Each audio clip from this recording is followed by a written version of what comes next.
lalaki o upat ang babae. Okay. Ako una nga pangutana. Unsa nga mga problema nga imong na-encounter sa eskwelahan?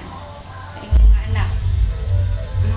Una, ang akong anak sa iyong pag-eskwela, kadlungan. Lugay madto sa eskwelahan. Dayon mo answer sa iyong teacher kung unsay kung pagbisiya. Problema sa teacher mo, naa ba? Malita. Ang mga behavior problem sa imong anak. Muna, madita din siya, matubag yung maestra, dahil subuon, okay ba mo? Lugot siya, pero nag-say kasulti. Sa imong mga rewards o reinforcement para niya. Kailangan, money. Sige, isulti Unsa imong isulti sa ilag na ko siya, dahil money, tagalang sa kwarta, dahil no more. unsa imong opinion about aning bribery o kanang bullying? Unsa na?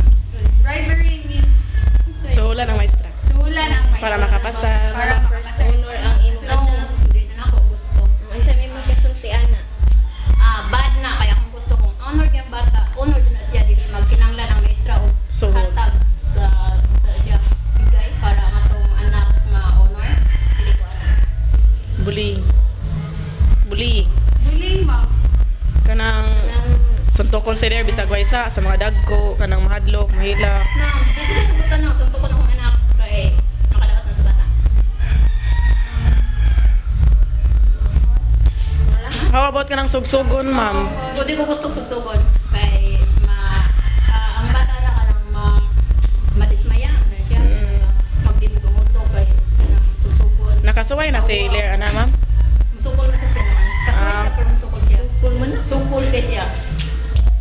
Bawat yun. Thank you, ma'am. Salamat sa imong